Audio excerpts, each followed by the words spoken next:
Am ychydig, dwi am i chi ddychmygu'ch bod chi'n un o drigolion Nasareth, tre eitha sylweddol yn y ganrif gyntaf. Ac yn ôl eich arfer, da chi'n mynd i'r synagog ar y Saboth. Fel pob synagog arall, mae synagog Nasareth yn wynebu tuag at Jerusalem. Digon o ola yno, ac ar ochr Jerusalem yr adeilad, mae'r cwpwrdd lle mae'r sgroliau sanctaidd yn cael ei cynnwys. O flaen y cwpwrdd yma, mae yna bilpyd neu blatfform bach ar gyfer y rhai fydd yn cymryd rhan yn yr addoliad. Ac yn wynebu'r cyfan, mae yna meincia plaen ar gyfer y gynulleidfa. Mi fysach chi ddynion wedi eistedd yno gyda'ch siôl weddi yn barod i addoli.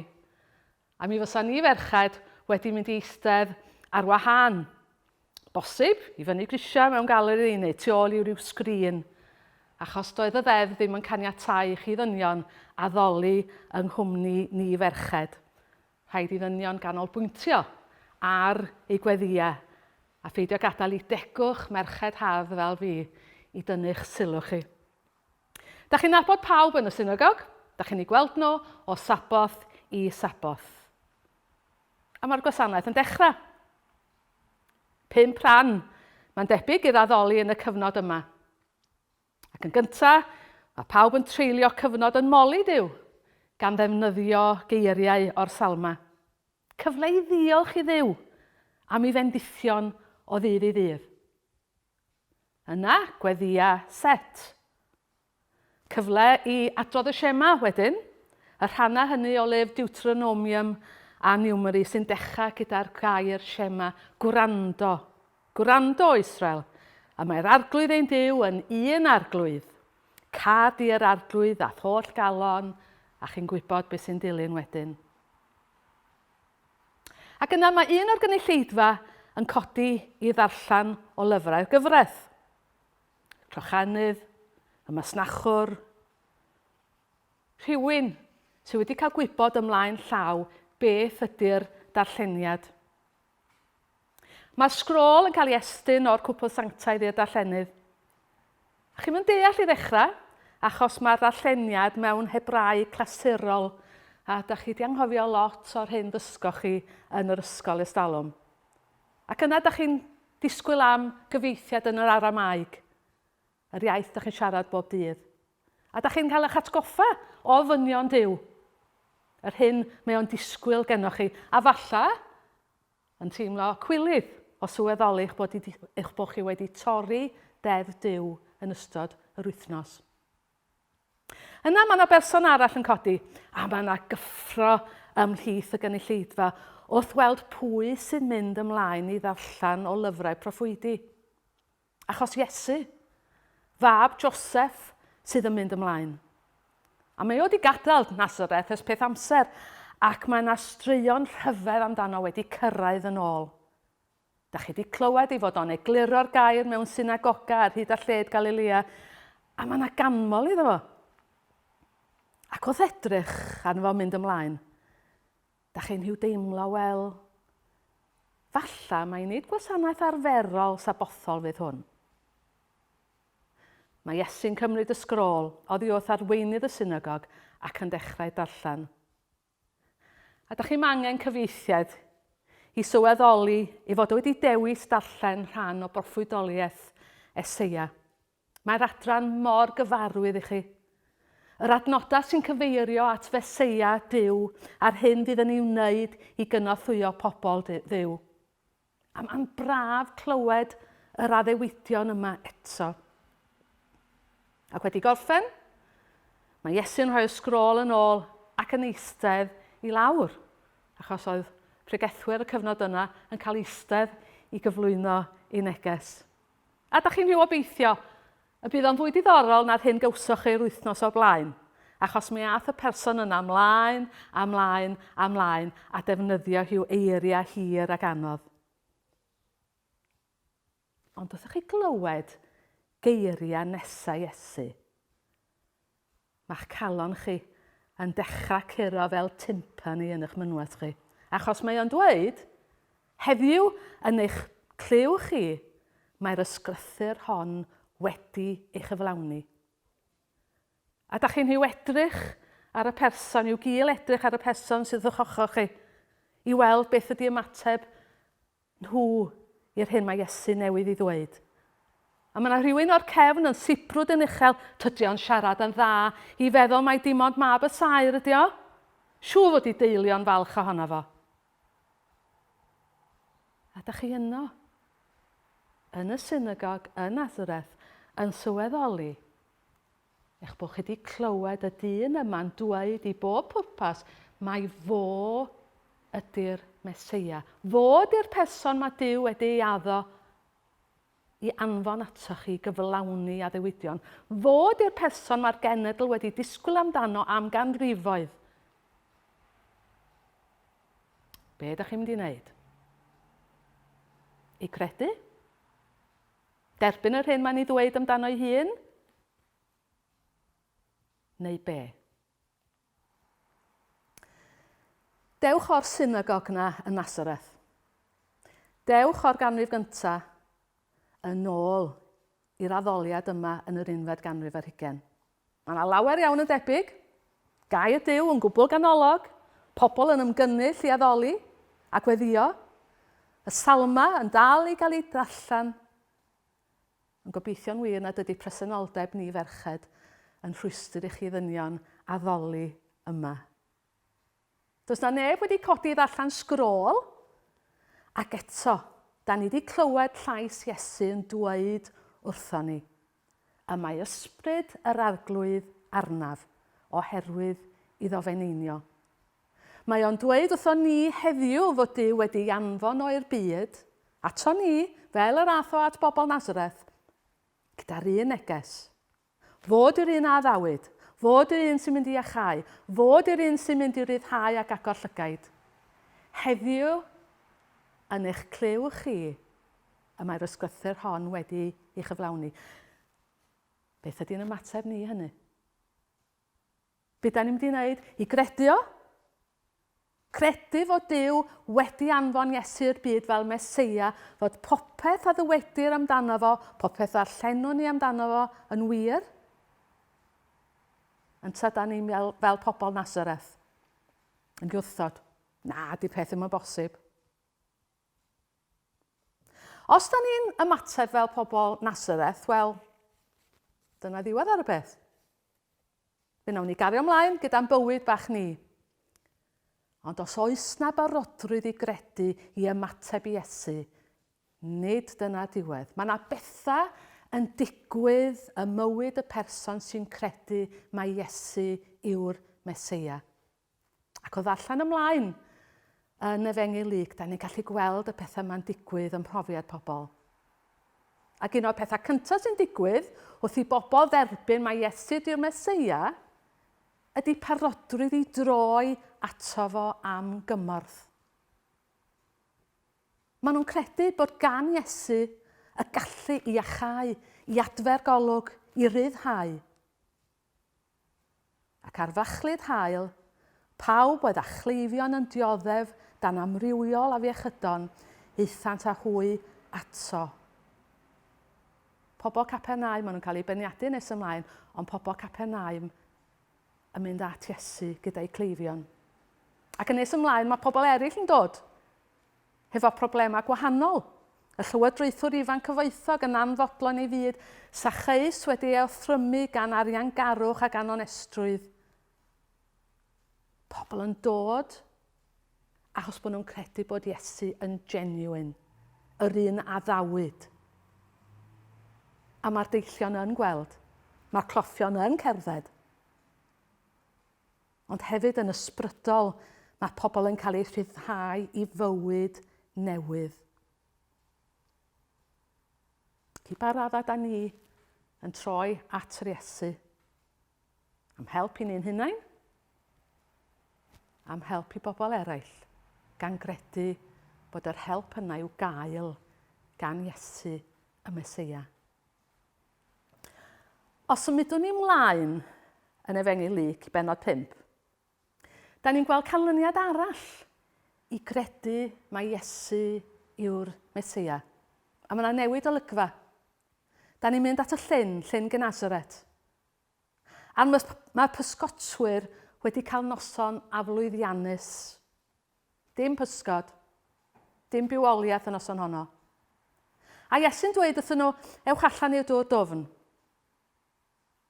Seimon Pedr wedyn yn rhyfeddu wrth weld y ddalfa fawr o bysgod.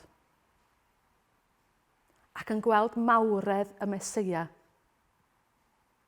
Mae hwn yn wahanol. Mae nhw rhywbeth am hwn. Mae Iesu yn gweld mawredd y Meseia yn Iesu. A beth sy'n dilyn?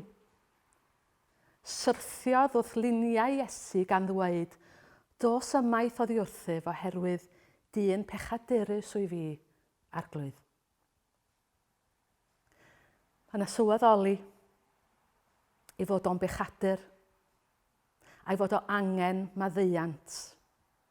Ym mhresenoldeb y diwdod ei hun, mae o'n teimlo aflendid i fywyd. A mae o'n awchu am gael i lanhau. Mae angen i ni fod fel Seimon Pedr. Wrth i ni dderbyn mae Iesu ydy'r Meseia, mae eisiau ni sylweddoli bod ni angen mynd ar yngluniau. Ni jyst unwaith pan da ni'n dod gyntaf at Iesu ac yn rhoi'n bywyd iddo fo, ond yn gyson i ofyn am faddeuant a thudalen lân. Da ni'n dod yn ymwybodol o weld Iesu fel Meseia. Mae pechaduriaid yda ni. A da ni'n plygu o'i flaen. A nid pawb sy'n barod i wneud hynny. Da ni'n barod i edrych arno ni'n hunain. Da ni'n edrych ar bobl eraill. Dwi'n cofio darllen hanes eglwys yn America, lle arall. Ond mi oedd na aelod yn dod yna'n gyson bob Sul. Ac ar ddiwedd y bregeth oedd o'n mynd ymlaen i ddiolch i'r gweinidog ac yn deud, you sure told them, pastor. You sure told them. Ac oedd y pregethwr y gweinidog yn poeni fawr bod y dyn yma ddim yn gweld bod na neges iddo fo yn y pregetha. Ond un nos Sul, oedd hi'n eia, oedd hi'n eira, oedd hi'n rew. A pwy gyrhaeddodd ar gyfer oedfa'r nos? 2 berson, y pregethwr, y gweinidog, a'r dyn yma. Dyma ni, dyma gyfle. Dwi'n mynd i roi neges ar gyfer yr unigolyn yma, medda'r pregethwr. Ac a ddiwedd y noson, a ddiwedd yr oedfa, dyma'r dyn yn dod ymlaen, fel arfer, ac yn dweud wrth y pregethwr, if they'd have been here, you sure would have told them, pastor. Ddim fo, nhw. Neges ydyn nhw, nid iddo fe fel unigolyn. Na, os da ni'n gweld Iesu fel y Meseia, da ni yn cydnabod yn bai anhangen am faddeuant yn y gwaredwr, yn y Meseia Iesu Grist. Ac yn ola, mae derbyn, mae Iesu yw'r Meseia yn golygu yn bod ni yn ei geisio fwy, a'i ddilyn o yn bywyd ni. Mae'n debyg na wnaeth pobl Nasareth ddilyn Iesu, mwyn clywed mwy amdano fo. Wir, yn y darllenau, da ni'n gweld i fod nhw am cael gwarad ono fo, mor gyflym ac amedro nhw o'i tre. Ond yng Chapernaum, da ni'n darllen yr oedd y tyrfan chwilio amdano. Yr oedd y dyrfan gwasgu ato ac yn gwrando ar rai y Duw. Ac o ganlyniad i'r hyn maen nhw'n ei weld a'i glywed, maen nhw'n troi cefn ar yr hen fywyd ac yn mynd i gyfeiriad newydd. Mae derbyn Iesu fel Meseia yn golygu na allwn ni fodloni ar yr ychydig wyddon ni. Os fuon ni yn mynd i ysgol Sul Ystalwm, ychydig ddysgon ni yn fanno, da ni eisiau dysgu mwy. Da ni eisiau profi mwy o'i gwmni fo. Da ni am ei geisio fo am fwy mewn gweddi am y fyrdod yn y gair, mewn addoliad, darllen llyfrau Cristnogol, edrych ar ffilmiau Cristnogol.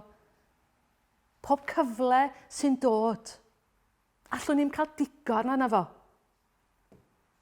Pobl yn ceisio'r Iesu a thrwyddo fo yn ceisio Duw. Pobl sy'n sychedu am fwy a threulio mwy o amser ym mhresenoldeb eu harglwydd. Pan oedd ymhlant i yn ei haddegau, roedden nhw'n hoff iawn o raglen o'r enw Fanatics. A diben y rhaglen Fanatics oedd bod person ifanc yn cael profi cymaint o ffan oedden nhw i ryw seleb neu gilydd. A dwi'n cofio edrych ar un o'r rhaglenni yma, pan oedd yna ferch ifanc yn trio profi ei bod hi yn ffan i Britney Spears. Ac oedd y camerâu yn ei dilyn hi. Mi oedd hi wedi torri'w gwallt fel Britney. Roedd hi'n gwisgo dillad fel Britney. Roedd gan i holl CDs Britney. Roedd gen i docynnau'n dangos bod hi wedi bod i gigs a posteri o'r canwr yma. Ac yn y diwedd, os oedd hi'n llwyddo, a mi nath hi lwyddo i brofi phwynt, i bod hi'n ffan fawr o Britney, y gwobr oedd cael mynd i dreulio diwrnod, mynd mewn limousine a threulio diwrnod yng nghwmni Britney. Da ni yn ffans i'r Meseia, Iesu Grist. Ac nid jyst un diwrnod gawn ni dreulio yn ei gwmni, ond tragwyddoldeb. Mae yna rai sydd yn dod i gwmni Iesu a jyst yn closio chydig bach. Fel plentyn yn mynd i'r gwely, ac yn trech na mynd i ganol y gwely, maen nhw'n aros ar yr erchwyn. A beth sy'n digwydd? Disgyn allan. Dacra mawr. A dyna sy'n digwydd i rai ohonyn ni fel Cristnogion. Da ni jyst yn mynd at yr erchwyn. A pa ryfedd wedyn bod ni ddim yn dod i nabod yr Iesu. A da ni'n disgyn allan o'r berthynas. O dderbyn Iesu fel Meseia, da ni'n gwneud popeth y gallwn ni i ddod i'w nabod yn well. Felly, beth sydd gennym ni yn Lyc pennod 4? Mae gen i ni ddarlun o bobl wedi bod mewn synagog. A maen nhw'n gwrthod mae Iesu yw'r Meseia.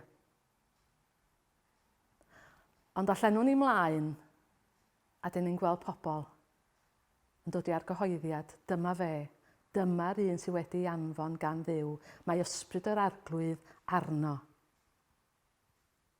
Ac o ganlyniad i hynny, be maen nhw'n wneud? Maen nhw'n troi ato fo am gymorth ac yn derbyn cymorth. Maen nhw'n dod yn ymwybodol o gyflwr eu bywydau nhw a'i hangen nhw am faddeuant, gan wybod mai trwy'r dyn yma mae'r maddeuant yna i ddod. A dyn nhw'n bodlonia jyst gweld yr Iesu o bell. Maen nhw'n ei ddilyn o ac yn ceisio'r Iesu fwy. A nina, heddiw, ydan ni wedi derbyn Iesu fel y Meseia. Ydan ni'n credu'r addewidion sydd wedi i'w rhoi o'r hyn y gall ef ei cyflawni. Ydan ni'n troi ato fo am gymorth. Ydan ni'n troi ato fo am faddeuant. Ydan ni wir yn ceisio'r arglwydd ac yn ei ddilyn. Peidiwn a bod fel y bobl y Nasareth. Byddwn fel y bobl eraill da ni'n cyfarfod yn y fenni Lyc. A gadewch i ni dderbyn, mae Iesu yw'r Meseia, am bod ni bob un ohono ni i angen yn arglwydd ein bywyd. Clod iddo ef. Amen.